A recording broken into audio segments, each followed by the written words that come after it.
Paul held up his hands, dazed. Whoa, whoa. It's not what you think. You fell asleep on the couch. I carried you to bed, tucked you in. Later, I heard you crying in your sleep, something about Gina, and when I tried to calm you down, you wouldn't stop shaking. You only settled when I sat with you. I must have dozed off. His story made sense. He even winced as he rubbed his back, proof of the fall. My anger faded to embarrassment. Paul, I'm so sorry. I overreacted. He shrugged. Can't blame you. I'd probably freak out too if someone woke up in my bed. We both laughed awkwardly. I gave him a quick hug, the second one in less than 24 hours. It didn't feel weird this time. It felt human. After breakfast, we got ready to head back to Chinatown. The day was warm, so I decided to wear something light from Nadine's bags, a yellow ribbed top with a built-in bralette and what I thought were denim shorts. They turned out to be a short button front skirt, but honestly, it looked great. I brushed out my hair instead of tying it up and slipped on a pair of wedge sandals I found in the bag. When I walked into the living room, Paul nearly dropped his coffee. You look amazing, he stammered. Close your mouth, I teased. We've got places to be. We made our way to the small shop, which looked just as it had before. The same old woman greeted us with a curious smile. When I told her what had happened, she frowned and brought me to the back room. The elderly doctor examined me again, running his hands lightly over my face and wrists the same way he had the first time. He muttered to himself in Chinese, nodding slowly.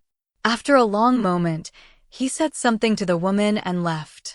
The woman looked embarrassed. He says there was small mistake, she explained gently. He thought you were female. The tea he made, it helps body become more balanced, more graceful. For women. My heart sank. So, these changes, they're permanent? She shook her head. No. The tea is finished. You are complete now. But to change again, to go back, that must wait 3 months. Any sooner, your body could not handle it. 3 months. I thanked her and stepped back into the sunlight with Paul. The street was alive with noise and color, but my mind was far away. 3 months in this body.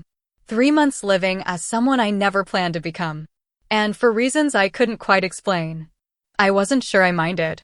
We left Chinatown in silence. The sounds of traffic faded behind us, replaced by the quiet hum of thoughts I couldn't escape. 3 months. That was how long I'd have to live like this, or maybe forever. The alternative? Going back to the heavy, invisible version of myself I used to be. The one who couldn't look in a mirror without flinching. Paul tried to lighten the mood. So, what do you want to do now? Hit the mall? Maybe the beach, check out some girls. I gave a half smile. I wouldn't mind the beach, but I don't exactly have the wardrobe for it. He laughed. Right, yeah, that might be tricky. But I wasn't laughing. Every time I looked in a mirror now, I didn't just see a girl. I saw a stranger who was somehow more confident, more visible, and I didn't know if that was comforting or terrifying. The only person I wanted to see was Gina, and facing her felt impossible. I think I just need some time alone, I said quietly. Paul nodded, understanding more than he let on. He headed home, and I just walked. No destination. Just walking in circles until my thoughts settled. Eventually, I realized I was only a block from Nadine's apartment. Maybe what I needed wasn't to be alone, but to talk to someone who'd actually listen. She answered the door with a smile that immediately softened the knot in my chest. Kelly, you look amazing. I thanked her and managed a small smile. That's all because of you. I'm living out of your closet, remember? She laughed and pulled me into a hug. That's what friends are for. I teased, I thought Gina was your best friend. Now I've got two, she said simply, and something about that warmth broke me. Before I could stop myself, everything came spilling out, every secret, every fear, every strange twist of fate that led me here. My words tumbled together through tears. I was overweight. I drank this tea. It changed everything, my body, my life. And then I met you and Gina, and now I think I'm falling for her, but she only likes me because she thinks I'm a girl, and now I'm stuck like this, and I don't even have ID that matches me, and I don't know what I'm supposed to do. I expected Nadine to pull away. Instead, she held me tighter. When I finally looked up, her eyes were steady. Do I hate you? She repeated. Of course not. I'm mad you lied, mad enough to kick you, maybe, but I told you were my best friend, and that hasn't changed. I stared at her, speechless. Unless you being my friend was all an act, she asked softly. Oh no. Nadine, never. You've been the best thing that's happened to me in years. She smiled. Then we're fine. Just like that, something inside me loosened, the tension, the fear, the shame. I felt safe. She made me tell the story again, this time slower, so she could understand the details. When I explained how the herbal tea caused the changes, she listened like a scientist, fascinated instead of horrified. Well, she said finally, you're healthy, you're beautiful, and you're still you. I like you for who you are, not what you look like. Her kindness made me tear up again. Then she surprised me even more. You said you can't get a job because of your ID, right? Well, I think I just solved that. I blinked. What do you mean? She grinned. The store needs to hire someone, technically, a man, to balance our staffing quota. And I'm the one in charge of hiring. You've got great fashion sense, an eye for fit, and a natural friendliness. You'd be perfect. You'd really do that for me? I asked, my voice breaking. Nadine squeezed my hands. We'd be helping each other. I fill a role, you get a job. Win-win. I didn't even try to stop the tears this time. Thank you, I whispered. She smiled and wiped my cheek. Okay, enough crying. I need your help now. My help? Yes, she said, grinning mischievously. How do I get Paul's attention? I like him a lot, and I'm not great at playing it cool. I laughed through my sniffles. You already have his attention. Just call him. Ask him to go to the beach. She thought about it, then nodded. Perfect. But you're coming too. Otherwise it'll look too obvious. I don't even have a swimsuit, I protested. Please, she said, waving it off. You think I'd let that stop us?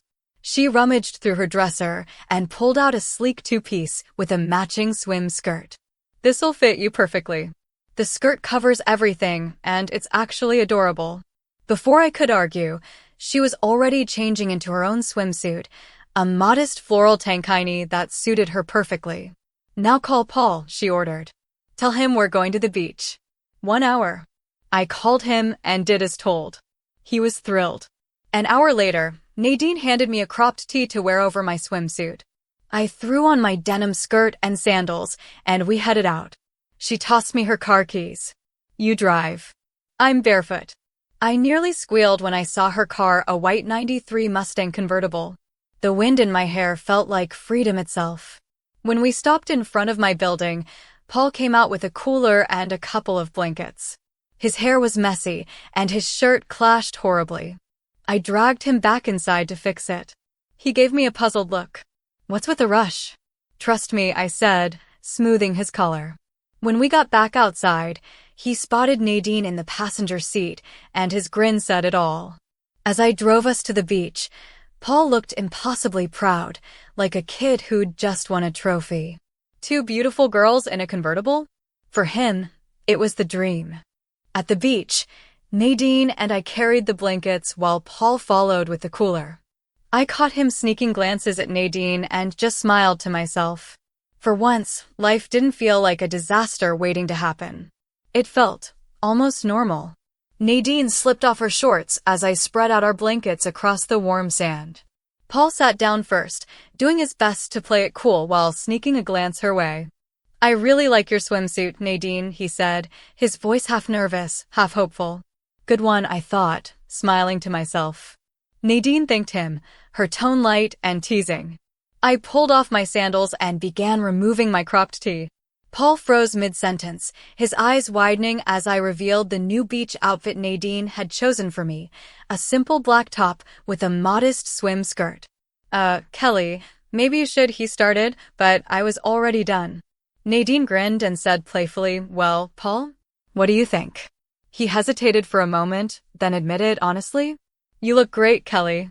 You're gonna turn heads. Thanks, I said, brushing sunscreen onto my arms, trying to act casual. Nadine handed me the bottle. Here, let me help. She rubbed sunscreen across my shoulders with practiced ease, then asked me to return the favor. Instead, I handed the bottle to Paul with a mischievous smile. Why don't you help Nadine? I'll give you two some space. I'm gonna check out that volleyball game down the beach. Before they could protest, I grabbed my towel and walked away, grinning to myself. Down the shore, a small group was playing a lively match, 3 girls against 4 guys. I sat nearby, enjoying the rhythm of the waves and the laughter around me. But it didn't take long to notice the stares. The way people looked at me now was different. Curious. Admiring. It was strange being on the other side of that look, to be seen rather than invisible. For the first time, I understood how powerful and sometimes uncomfortable that attention could feel. A stray volleyball suddenly bounced into my lap. A tall guy jogged over, smiling apologetically. Sorry about that. I'm Dylan. I smiled back. Kelly. You play? He asked. I used to. Then come on, we need one more. I hesitated for a moment, then decided, why not? Sure, I said, taking his hand as he helped me up. Once the game began, my old instincts kicked in. I was faster, lighter, stronger than I remembered being. Every serve and jump felt effortless. I even caught a few impressed looks from the others and maybe a jealous glare or two. By the end of the match, our team won. Dylan suggested a rematch, girls versus guys. The others laughed but agreed. I switched strategies, focusing on teamwork, setting the ball for the others to score. It worked beautifully, and soon the girls' side was celebrating a close victory. When we finished, the sun was dipping low, painting the water in gold and crimson. I excused myself and headed back to check on Paul and Nadine. Paul was drying his hair with a towel, looking happier than I'd seen him in ages. Did you scare Nadine off already, big guy? I teased. He laughed. Nope. We went for a swim. She's just changing. Anne. Kelly, I think it went really well. She might actually go out for dinner with me tonight. That's awesome, I said, smiling.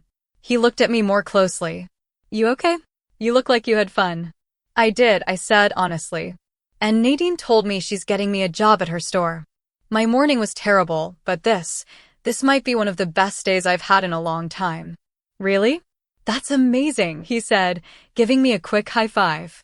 Just then, Nadine walked back over, her hair still damp from swimming. She smiled and asked, we were thinking about getting dinner. Wanna join? Before I could answer, a familiar voice called from behind me. Hey Kelly, you coming back to play? It was Dylan, the volleyball guy, carrying the ball under his arm. He smiled and waved. I introduced him to Paul and Nadine, and before they could even react, I said, actually, Dylan offered me a ride home later. You two go enjoy dinner, you've earned it. Paul looked uncertain, but Dylan reassured him, don't worry, man. I'll make sure she gets home safe. I smiled, touched both their hands, and gently joined them together. You two have done so much for me. Go have fun. Tonight's yours. As they walked toward the parking lot, Nadine glanced back and winked. Paul looked like he couldn't believe his luck. And me? I stood there in the fading sunlight, watching the waves crash, realizing that for the first time in my life, I didn't feel like I was pretending to belong. I did belong. As we walked toward the volleyball area, I smiled up at Dylan. Thanks for inviting me, I said warmly, and on impulse, I gave him a quick peck on the cheek. It was innocent, but still, it shocked me. I had just kissed a guy. For a second I froze, processing the moment. It wasn't romantic, just spontaneous gratitude. But the fact that I'd done it so naturally amazed me. Somewhere deep down, I was learning how easily charm could open doors. I glanced back to see if Paul or Nadine had noticed, but they were too wrapped up in their own conversation to care. Maybe a little harmless flirting wasn't the worst thing. It was fun, it was freeing, and it helped distract me from thinking about Gina. Dylan and his friends were easy to be around. We played more volleyball, joked between serves, and by the end of the afternoon I felt like part of the group. When the last game ended, I sat with the other girls while the guys packed up the net. A cool breeze drifted in from the water, and I shivered slightly. Before I could say anything, Dylan jogged over with a jacket. Here, you'll freeze out here, he said. The jacket swallowed me whole, but it was soft and warm. I smiled up at him. Thanks. You're kind of a gentleman, aren't you? One of the girls, Cindy, grinned. Oh, he's definitely into you, Kelly. I laughed. I think he's just being nice.